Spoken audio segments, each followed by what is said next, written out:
क्या कभी इस बात पर गौर किया है कि जब अचानक से कोई हम पर चिल्लाता है या फोन पर कोई ऐसी खबर मिलती है जिसकी उम्मीद नहीं थी, तो हम बिना सोचे समझे तुरंत पलटकर जवाब क्यों दे देते हैं? हाँ, मतलब वो शब्द मुंह से निकल जाते हैं और बाद में बहुत पछतावा होता है। बिल्कुल। विज्ञान का एक बहुत ही दिलचस्प आंकड़ा है कि हमारा दिमाग पलक झपकाने की गति से भी करीब 10 गुना ज्यादा तेजी से प्रतिक्रिया यानी रिएक्ट करता है। 10 गुना ज्यादा? हाँ, 10 गुना। ये हमारा नर्वस सिस्टम है जो हमारे लिए फैसला पहले ले लेता है और हमारा जो तार्किक दिमाग है ना, वो बाद में जागता है। और सबसे हैरानी की बात यह है कि ये कोई खराबी नहीं है। सही कहा। मतलब ये कोई बाहरी दुश्मन नहीं है जो हमारे दिमाग को हाईजैक कर रहा है। ये दरअसल लाखों साल पुराना हमारा अपना सर्वाइवल मैकेनिज्म है जो हमें जिंदा रखने के लिए बना था। सर्वाइवल मैकेनिज्म, हाँ। ये समझना बहुत जरूरी है कि ये तंत्र हमारे पूर्वजों को जंगलों में खूंखार जानवरों से बचाने के लिए विकसित हुआ था। अगर झाड़ियों में कोई आहट होती थी तो सोचने का समय नहीं होता था कि वो हवा है या शेर। तुरंत भागना या लड़ना होता था। बिल्कुल। लेकिन आज के इस आधुनिक युग में जहां झाड़ियों में शेर नहीं छिपा है, बल्कि हमारे सामने एक तीखा ईमेल है या किसी सहकर्मी की चुभने वाली टिप्पणी है, वहां ये पुराना तंत्र अक्सर हमें बड़ी परेशानी में डाल देता है। दिमाग अभी भी उसी तरह रिएक्ट कर रहा है जैसे जान पर बनाई हो, जबकि असल में सिर्फ हमारे अहंकार को ठेस पहुंची होती है। और यही आज के हमारे इस पूरे विश्लेषण का मुख्य विषय है। आज हम जिन स्रोतों की गहराई में उतर रहे हैं, उनका लक्ष्य यही समझना है कि कैसे हम अपनी भावनाओं के गुलाम बनने से बच सकते हैं। तुरंत रिएक्शन देने की उस आदिम आदत को छोड़कर सोच समझकर रिस्पॉन्स देना कैसे सीखा जाए। आज के हमारे स्रोत बहुत ही शानदार और विविध हैं। एक तरफ हमारे पास ल्यूकस ऑफ कंट्रोल पर मनोवैज्ञानिक जूलियन रोटर का क्लासिक वैज्ञानिक शोध है, हार्वर्ड के न्यूरो एनाटॉमी के तथ्य हैं और जाने माने मनोचिकित्सक विक्टर फ्रैंकल के विचार हैं। और दूसरी तरफ काम ब्लॉग के व्यवहारिक लेख भी हैं। हाँ, काम ब्लॉग और साथ ही भगवान बुद्ध और भगवद गीता का वो प्राचीन ज्ञान है जो सदियों से इस विषय पर बात कर रहा है। विज्ञान और प्राचीन ज्ञान का ये संगम सच में एक बहुत ही शक्तिशाली ढांचा तैयार करता है। तो आज का हमारा मिशन भी यही है कि हम अपने अंदर के उन ट्रिगर्स को पहचानना सीखें जो हमें बेकाबू कर देते हैं। सूचनाओं के इस बोझिल दौर में जहां हर दूसरी चीज हमें भड़काने के लिए काफी है, वहां एक भावनात्मक रूप से परिपक्व जीवन कैसे जिया जाए और वो मानसिक शांति कैसे पाई जाए, यही आज की हमारी इस चर्चा का अंतिम लक्ष्य है। ठीक है, तो इसे विस्तार से समझते हैं। शुरुआत उस विज्ञान से करते हैं जो रिएक्शन और रिस्पॉन्स के बीच की इस पूरी पहेली को सुलझाता है। बिल्कुल। कि गहरे ध्यान में बैठे थे, आसपास बिल्कुल शांति थी, तभी अचानक किसी और नाव ने उनकी नाव को जोर से टक्कर मारी। अब संत का ध्यान टूट गया होगा। बिल्कुल टूट गया और उन्हें बहुत तेज गुस्सा आया कि किसी ने जानबूझकर इतनी बड़ी नदी में आके सीधा उनकी ही नाव को टक्कर मार दी। वो गुस्से से आग बबूला हो गए। वो चिल्लाने ही वाले थे, लेकिन जैसे उन्होंने अपनी आंखें खोली, उन्होंने देखा कि सामने वाली नाव में कोई था ही नहीं। अरे, वो नाव पूरी तरह से खाली थी और बस लहरों के साथ बहते हुए आ गई थी। और मजे की बात देखिए, जैसे ही उन्होंने देखा कि नाव खाली, उनका सारा गुस्सा उसी पल गायब हो गया। उसी पल। ये कहानी हमें इंसान के दिमाग के बारे में एक बहुत ही गहरी बात बताती है। ये दर्शाती है कि हमारे जीवन में केवल 10% चीजें ही ऐसी हैं जो वास्तव में हमारे बाहर घटित होती हैं। सिर्फ 10%? हाँ, और बाकी का 90% पूरी तरह से इस बात पर निर्भर करता है कि हम उस 10% के प्रति खुद कैसा रवैया अपनाते हैं। तो जब संत को लगा कि नाव में कोई व्यक्ति है, तो उनका वो गुस्सा एक रिएक्शन था। रिएक्शन की प्रकृति यही है। ये अनिच्छिक होता है, बहुत तेज होता है और अक्सर इसमें कोई विचार नहीं होता। लेकिन खाली नाव देखकर उनका नजरिया बदल गया। स्थिति वही थी, लेकिन दृष्टिकोण बदल गया। और जब इंसान स्थिति का आकलन करके सोच समझकर कदम उठाता है तो वो रिस्पॉन्स कहलाता है। लेकिन एक सवाल जो अक्सर मन में आता है कि जब कोई सामने से चिल्ला रहा हो तो रिस्पॉन्स देने का वो समय कैसे निकाला जाए? ये बहुत ही व्यावहारिक सवाल है। इसी संदर्भ में हार्वर्ड की न्यूरो एनाटॉमिस्ट जिल बॉल्ट टेलर का शोध सामने आता है, जिसे 90 सेकंड का नियम कहा गया है। ये वाकई में आंखें खोलने वाला है। बहुत ही दिलचस्प शोध है ये। उनका शोध ये साबित करता है कि जब कोई बात हमें ट्रिगर करती है तो हमारे शरीर में एक भावना के पैदा होने, रसायनों के रिलीज होने और पूरी तरह से खून से बाहर निकल जाने में केवल और केवल 90 सेकंड का समय लगता है। अगर हम इसके पीछे की बायोलॉजी को देखें तो जब हमें गुस्सा आता है या डर लगता है तो दिमाग का एमिगडाला अलार्म बजाता है और फिर एड्रेनलिन जैसे रसायन हमारे खून में दौड़ने लगते हैं। बिल्कुल, शरीर गर्म हो जाता है, धड़कन तेज हो जाती है। लेकिन उन रसायनों का जीवन चक्र केवल 90 सेकंड का होता है। सिर्फ 90 सेकंड? हाँ, 90 सेकंड के बाद वो शारीरिक प्रक्रिया खत्म हो जाती है। लेकिन ये बात सुनने में थोड़ी अजीब लगती है, क्योंकि जब कोई इंसान गुस्सा होता है तो वो 90 सेकंड में शांत नहीं होता। कई बार तो गुस्सा 2-2 दिन तक चलता है।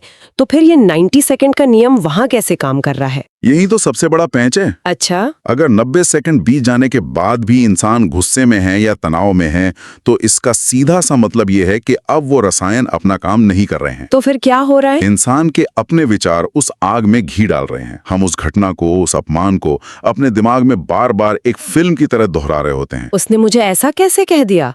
मेरी तो कोई गलती ही नहीं थी। बिल्कुल, इस तरह की बातें सोचकर हम खुद ही उस भावना को बार बार ट्रिगर करते हैं और उसे जिंदा रखते हैं। यहाँ बात सच में बहुत दिलचस्प हो जाती है, क्योंकि जो बात आज न्यूरोसाइंस, रसायनों और 90 सेकंड के नियम के रूप में कह रहा है, वही बात प्राचीन ज्ञान सदियों से एक अलग भाषा में समझाता आ रहा है। प्राचीन ज्ञान का अपना एक अलग स्तर है। स्रोतों में भगवान बुद्ध से जुड़ी एक बहुत ही प्रसिद्ध घटना का जिक्र है। एक बार एक व्यक्ति बुद्ध के पास आया और बिना किसी कारण के, शायद अपनी किसी कुंठा के चलते, उन्हें गालियां देने लगा। वो उनका बहुत अपमान कर रहा था। लेकिन बुद्ध बिल्कुल शांत रहे। वो जरा भी विचलित नहीं हुए। उन्होंने कोई रिएक्शन नहीं दिया।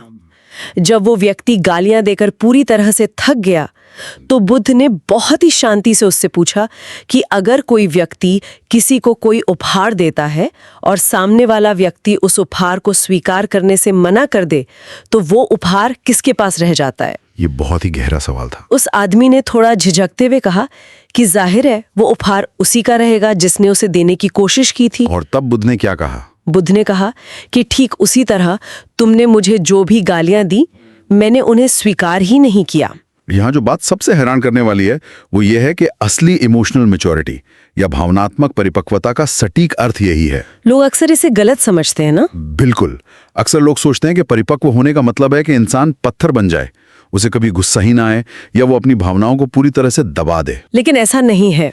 परिपक्वता का मतलब है भावनाओं को महसूस करना, लेकिन उन्हें एक उत्पादक और नियंत्रित तरीके से संभालना।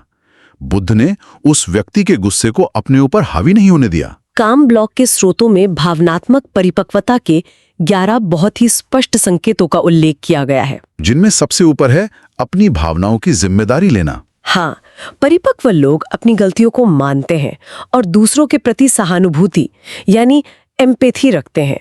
वे समझते हैं कि सामने वाला अगर चिल्ला रहा है तो शायद वो अपनी किसी आंतरिक लड़ाई से जूझ रहा है। और इसके विपरीत जो लोग भावनात्मक रूप से अपरिपक्व होते हैं, उनका रवैया बिल्कुल अलग होता है। वे हमेशा एक विक्टिम मेंटालिटी या पीड़ित मानसिकता में जीते हैं। ऐसे लोगों को लगता है कि दुनिया उनके खिलाफ साजिश कर रही है।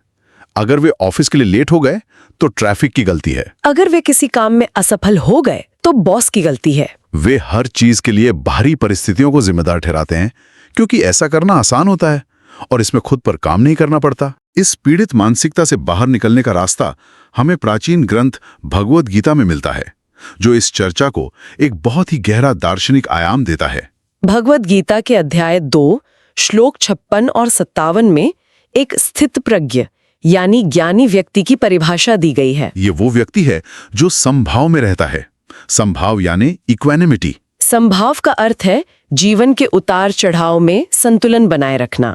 चाहे जीवन में कोई बहुत बड़ी सफलता मिल जाए या कोई गहरा दुख आ जाए, परिस्थितियां अनुकूल हों या बिल्कुल विपरीत, वो व्यक्ति अपने केंद्र से नहीं डिगता। वो न तो सुख में इतना उत्साहित होता है कि अपना होश खो बैठे और न ही दुख में इतनी गहरी निराशा में डूबता है कि उठ ही ना पाए। इस संभाव को और भी बेहतर तरीके से समझने के लिए स्रोत में एक बहुत ही पुरानी और प्रसिद्ध किसान की कहानी दी गई है। ये कहानी बताती है कि कैसे हम घटनाओं पर तुरंत अपना फैसला सुना देते हैं।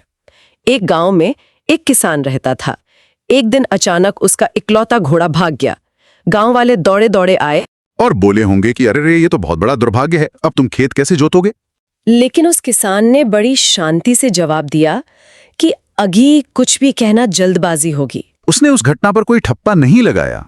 फिर कुछ दिनों बाद वो भागा हुआ घोड़ा अपने साथ जंगल से कुछ और जंगली घोड़ों को लेकर वापस आ गया। अब किसान के पास कई घोड़े हो गए। गांव वाले फिर आए और बोले कि वाह, ये तो तुम्हारा सौभाग्य है, तुम तो अमीर हो गए। किसान ने फिर से वही शांत जवाब दिया, अभी कुछ भी कहना जल्दबाजी होगी। और सिलसिला यही नहीं रुका। नहीं, अगले दिन किसान का जवान बेटा उन नए जंगली घोड़ों को साधने की कोशिश कर रहा था। तभी वो एक घोड़े से गिर गया और उसका पैर बुरी तरह टूट गया। गांव वालों ने फिर से अपना फैसला सुना दिया कि ये तो बहुत बड़ा दुर्भाग्य है। जवान बेटे का पैर टूट गया, लेकिन किसान का जवाब फिर से वही था, अभी कुछ भी कहना जल्दबाजी होगी। और फिर अचानक उस देश में युद्ध छिड़ गया। सेना गांव के सभी नौजवानों को जबरदस्ती युद्ध में लड़ने के लिए ले जाने लगी। लेकिन चूंकि किसान के बेटे का पैर टूटा हुआ था, इसलिए सेना ने उसे छोड़ दिया, बाकी सबको ले गए। गांव वालों ने फिर से इसे सौभाग्य कहा। लेकिन हम समझ सकते हैं कि किसान का जवाब एक बार फिर क्या रहा होगा। ये कहानी सच में संभाव का सबसे बेहतरीन उदाहरण है। जिंदगी में जो भी घटनाएं घटती हैं, इंसान का दिमाग तुरंत उन्हें अच्छा या बुरा करार देने की कोशिश करता है। लेकिन असली संभाव ये समझना है कि जीवन एक बहुत लंबी यात्रा है, घटनाओं की एक अंतहीन श्रृंखला है। किसी भी एक घटना को अंतिम सत्य मान लेना हमारी सबसे बड़ी भूल होती है। और किसान की ये संभाव वाली मानसिकता हमें आधुनिक मनोविज्ञान के एक बहुत ही महत्वपूर्ण सिद्धांत की ओर ले जाती है, जिसे ल्यूकस ऑफ कंट्रोल कहा जाता है। ये सिद्धांत ये तय करता है कि इंसान दुनिया को और अपने जीवन को किस नजरिए से देखता है। तो इन सब का असल मतलब क्या है? ये ल्यूकस ऑफ कंट्रोल काम कैसे करता है? इसे 1954 में मनोवैज्ञानिक जूलियन रोटर ने पेश किया था। अगर इसे आसान शब्दों में समझें तो ये एक विश्वास प्रणाली है कि इंसान अपने जीवन की घटनाओं का नियंत्रण किसे मानता है।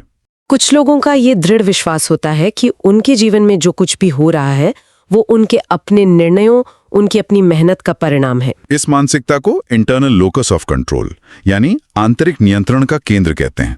वहीं समाज में एक बहुत बड़ा वर्ग ऐसे लोगों का भी है जो ये मानते हैं कि उनके जीवन की बागडोर भाग्य, सितारों या बाहरी ताकतों के हाथ में है। और इसे एक्सटर्नल लोकस ऑफ कंट्रोल यानी बाहरी नियंत्रण का केंद्र कहा जाता है। ये बहुत ही दिलचस्प है।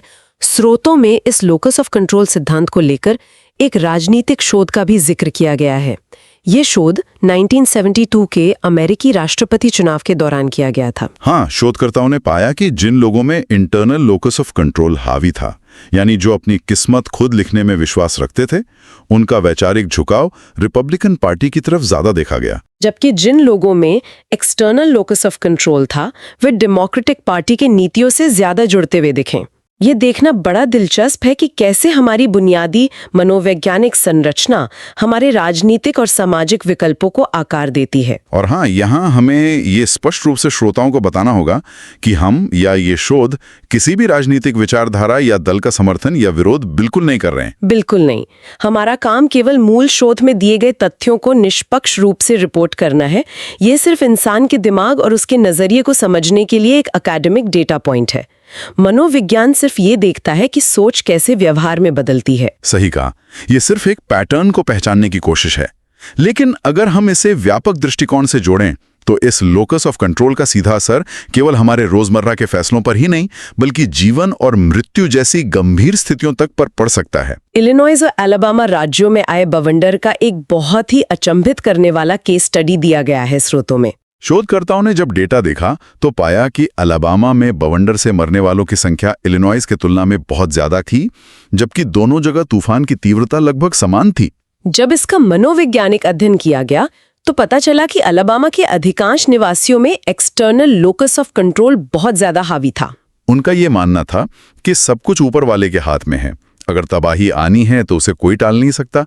इस भाग्यवादी सोच के कारण जब उन्हें बवंडर की चेतावनी मिली, तब भी उन्होंने खुद को बचाने के लिए पर्याप्त सावधानियां नहीं बरती। ये सच में एक बहुत बड़ा उदाहरण है, जबकि इसके विपरीत इलिनॉइस के लोगों में इंटरनल लोकस देखा गया। उन्होंने ये समझा कि आपदा तो प्राकृतिक है, उसे रोका नहीं जा सकता, लेकिन अपना बचाव करना पूरी तरह से उनके अपने हाथ में है। इसलिए उन्होंने समय रहते तैयारी की, बेसमेंट में छिपने के सुरक्षित स्थान बनाए और परिणाम ये हुआ कि वहां बहुत कम जाने गईं। ये साफ तौर पर दिखाता है कि कैसे हमारी मानसिकता हमारी भौतिक वास्तविकता को आकार देती है। इंसान के लिए बहुत भारी पड़ सकता है। वो कैसे? अगर कोई व्यक्ति हर चीज का नियंत्रण अपने हाथ में मानता है, तो जब कोई ऐसी दुर्घटना हो जाती है जो सच में उसके हाथ में नहीं थी, तो वो खुद को ही दोष देने लगता है और गहरे अवसाद में जा सकता है। इसलिए मनोविज्ञान में एक स्वस्थ और संतुलित इंसान को बाई लोकल कहा जाता है। एक बाई लोकल व्यक्ति अपनी जिम्मेदारी पूरी तरह से निभाता है, मेहनत करता है, लेकिन साथ ही वो ये भी स्वीकार करने का साहस रखता है कि दुनिया की बहुत सी चीजें उसके नियंत्रण से बाहर हैं। वो बाहरी संसाधनों और व्यवस्थाओं पर भी उचित भरोसा करता है, जिससे वो जीवन के तनाव से कहीं बेहतर तरीके से निपट पाता है। ये तो हुई विज्ञान शोध और सिद्धांतों की बात, लेकिन अब आते हैं असली दुनिया की चुनौतियों पर। और यहीं से एक बहुत ही महत्वपूर्ण सवाल खड़ा होता है। सिद्धांत अपनी जगह बहुत अच्छे हैं, कमरों में बैठ के इन पर चर्चा करना आसान है, लेकिन जब असल जिंदगी में कोई हमारे सामने खड़ा होकर हमारा अपमान कर रहा हो, हम पर झूठे आरोप लगा रहा हो, तब वो 90 सेकंड का नियम या गीता का संभाव याद रखना बहुत मुश्किल हो जाता है। उस उबलते हुए खून के बीच हम खुद को शांत कैसे रखें? इसका एक बहुत ही शानदार और व्यवहारिक जवाब हमारे YouTube स्रोत से मिलता है, जहां चीते और जाल की एक कहानी बताई गई है। वो कहानी बहुत प्रेरणादायक है। कहानी ये है कि एक गांव में एक खूंखार चीता घुस आता है। राज्य का एक अहंकारी मंत्री अपने सैनिकों के साथ उसे मारने पहुंचता है, लेकिन वहां खड़ा एक आम लड़का उन्हें रोकता है। लड़के का तर्क ये था कि अगर इस चीते को यहीं मारा गया तो इसके खून की गंध सूंघकर जंगल के बाकी चीते भी रात में यहाँ आ जाएंगे और पूरे गांव को तबाह कर देंगे। इस सही सलाह पर विचार करने के बजाय वो मंत्री अपने अहंकार में अंधा होकर जोर जोर से हंसने लगता है। वो पूरी भीड़ के सामने उस लड़के का भयानक मजाक उड़ाता है, उसे डरपोक और कायर कहकर अपमानित करता है और अंततः अपने आदेश से उस चीते को मरवा देता है। अब उस लड़के के पास दो विकल्प थे। वो चाहता तो उस वक्त अपने अपमान का बदला लेने के लिए मंत्री से बहस कर सकता था, चिल्ला सकता था, यानी रिएक्ट कर सकता था, लेकिन उसने ऐसा नहीं किया। उसने उस 90 सेकंड के उबाल को अपने ऊपर हावी नहीं होने दिया। उस लड़के ने अपना सारा ध्यान अपने काम पर लगाया। वो चुपचाप गांव की सीमा पर गया और कई दिनों की कड़ी मेहनत से उसने एक बहुत ही मजबूत और विशाल जाल तैयार किया। कुछ ही दिनों बाद लड़के की आशंका सच साबित हुई। मारे गए चीते को खोजते हुए कई खूंखार चीते एक साथ गांव की तरफ दौड़े। पूरे गांव में दहशत फैल गई, लेकिन जैसे ही चीते गांव की सीमा में घुसने लगे, उस लड़के ने अपनी रस्सी खींची और वो विशाल जाल एक दीवार की तरह खड़ा हो गया। सारे चीते उस जाल में फंस गए और पूरा गांव एक बहुत बड़ी त्रासदी से बच गया। जब राज्य के राजा को इस पूरी घटना का पता चला, तो उसने तुरंत उस अहंकारी मंत्री को पद से हटा दिया और उस दूरदर्शी लड़के को अपना नया मंत्री बना दिया। ये कहानी हमें एक बहुत बड़ा सबक सिखाती है कि जब कोई हम पर हमला करता है तो तुरंत शब्दों से रिएक्ट करने की कोई आवश्यकता नहीं है। जो लोग शब्दों का ज्यादा इस्तेमाल करते हैं, वे अक्सर अपनी ऊर्जा वहीं खत्म कर देते हैं। जब कोई नीचा दिखाने की कोशिश करें तो बस मुस्कुराकर ये सोचना चाहिए कि क्या ये सच में मेरी ऊर्जा के लायक है, और फिर शांत रहकर अपने काम को, अपनी सफलता को अपनी तरफ से बोलने देना चाहिए। और इस शांति को असल में महसूस करने के लिए, उस स्पेस या खाली जगह को ढूंढने के लिए महान मनोचिकित्सक विक्टर फ्रैंकल का काम बहुत मायने रखता है। फ्रैंकल ने नाजी यातना शिविरों का खौफनाक दर्द सहा था।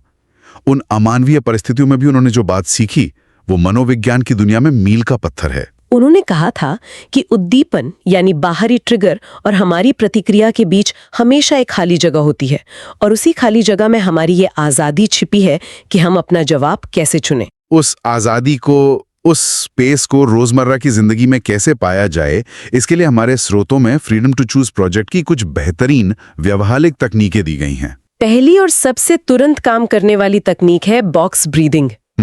इसे 5-5-5-5 का नियम भी कहते हैं। जब भी ऐसा लगे कि कोई बात बुरी तरह ट्रिगर कर रही है, तो 5 तक गिनते हुए धीरे धीरे गहरी सांस लें, फिर 5 तक गिनते हुए उस सांस को अंदर रोक कर रखें, उसके बाद 5 तक गिनते हुए धीरे धीरे सांस को बाहर छोड़ें, और अंत में 5 तक गिनते हुए फेफड़ों को खाली रखें। ये तकनीक कोई जादू नहीं है, बल्कि ये हमारे नर्वस सिस्टम को ये संदेश देती है कि हम सुरक्षित हैं, और ये अमिगडाला के अलार्म को बंद कर देती है। दूसरी बहुत असरदार तकनीक है अपने शरीर पर ध्यान देना। जब कोई कुछ बुरा कहता है तो इंसान का दिमाग तुरंत एक कहानी बुनने लगता है कि मैं ऐसे दिखा दूंगा, इसने मेरी हिम्मत कैसे की ऐसा बोलने की। हमें इस कहानी के लूप को तोड़ना है, और इसका तरीका है अपना ध्यान अपनी शारीरिक संवेदनाओं पर ले जाना। बस ये महसूस करें कि क्या हाथों की मुट्ठियां कस गई हैं, क्या जबड़े में तनाव है, क्या दिल की धड़कन तेज हो गई है। इससे दिमाग का ध्यान भविष्य की चिंताओं या अतीत के गुस्से से हटकर वर्तमान में शरीर पर आ जाता है, और हम रसायनों के उस 90 सेकंड के तूफान को आसानी से पार कर लेते हैं। तीसरी तकनीक बहुत ही व्यवहारिक है, खासतौर पे ऑफिस या किसी मीटिंग के दौरान। इसे बायो ब्रेक कहते हैं। अगर किसी बहस में ऐसा लगने लगे कि अब आपा खोने ही वाले हैं, तो बिना कुछ कहे बस वॉशरूम जाने का या पानी पीने का बहाना करें और शारीरिक रूप से उस जगह से हट जाएं। जगह का उस छोटा सा बदलाव दिमाग को एक रीसेट बटन देता है। और चौथी तकनीक है खुद को दिलासा देना या सेल्फ सूदिंग। जब हम ट्रिगर होते हैं तो अक्सर हमारे अंदर का वो असुरक्षित हिस्सा घबरा रहा होता है। ऐसे में मन ही मन खुद को याद दिलाएं कि मैं सुरक्षित हूं, ये स्थिति मेरी पहचान तय नहीं करती। ये सुनने में भले ही आसान लगे, लेकिन तनाव के समय ये बहुत बड़ी राहत देता है। ये सब तकनीकें बहुत अच्छी हैं, लेकिन हमें ये भी याद रखना होगा कि ये सब बदलाव रातों रात नहीं होने वाले। हमारे पुराने संस्कार, हमारी आदतें या कह लें कि हमारे दिमाग की न्यूरल पाथवेज बहुत गहरे होते हैं। जब भी वैसी ही चुनौतीपूर्ण स्थिति दोबारा आती है, तो हमारे संस्कार हमें वापस उसी पुरानी राह पर खींचकर तुरंत रिएक्ट करने पर मजबूर कर देते हैं। इसलिए ये एक लगातार चलने वाला अभ्यास है। हमें बार बार खुद को याद दिलाना होगा कि मुझे अब रिएक्ट नहीं करना है, मुझे रिस्पॉन्ड करना है। इस पूरी चर्चा को अगर हम समेटें तो ये स्पष्ट हो जाता है कि भावनात्मक परिपक्वता कोई ऐसी मंजिल नहीं है जिस पर पहुंचकर हम कह सकें कि अब सब कुछ मिल गया। ये एक सतत यात्रा है। इस यात्रा में हमें अपना इंटरनल लोकस ऑफ कंट्रोल विकसित करना है ताकि हम अपनी जिम्मेदारी खुद ले सकें। हमें उस 90 सेकंड के नियम को हमेशा याद रखना है जब रसायनों का तूफान चल रहा हो, और सबसे बड़ी बात विक्टर फ्रैंकल की बताई उस खाली जगह को ढूंढने का रोजाना अभ्यास करना है। और ये यात्रा जितनी चुनौतीपूर्ण है उतनी ही मुक्त करने वाली भी है। अंत में मैं इस विषय को लेकर एक बहुत ही विचारणीय और गहरा पहलू सामने रखना चाहूंगा।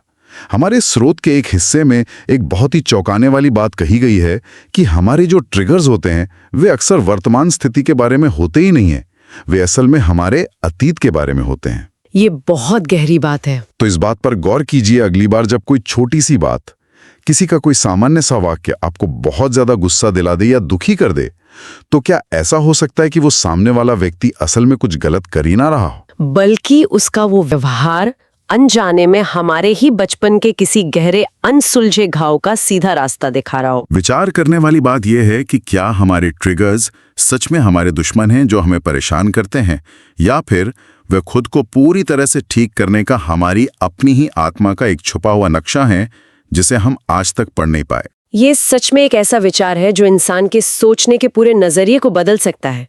हम आशा करते हैं कि जब भी भविष्य में ऐसी कोई ट्रिगर करने वाली स्थिति आए तो रिएक्ट करने से पहले हम सब वो 90 सेकंड का समय लें, उस खाली जगह को महसूस करें और अपने भीतर छिपे उस नक्शे को जरूर पढ़ने की कोशिश करें। शायद वहीं से एक बहुत ही शांत और परिपक्व जीवन की शुरुआत हो। आज जिन स्रोतों की गहराई में हम उतरें, उनसे हमें यही बहुमूल्य सीख मिलती है। इसी विचार के साथ आज की इस गहन चर्चा को हम यहीं विराम देते हैं। सुनते रहिए और अपने भीतर के उस स्पेस को तलाशते रहिए।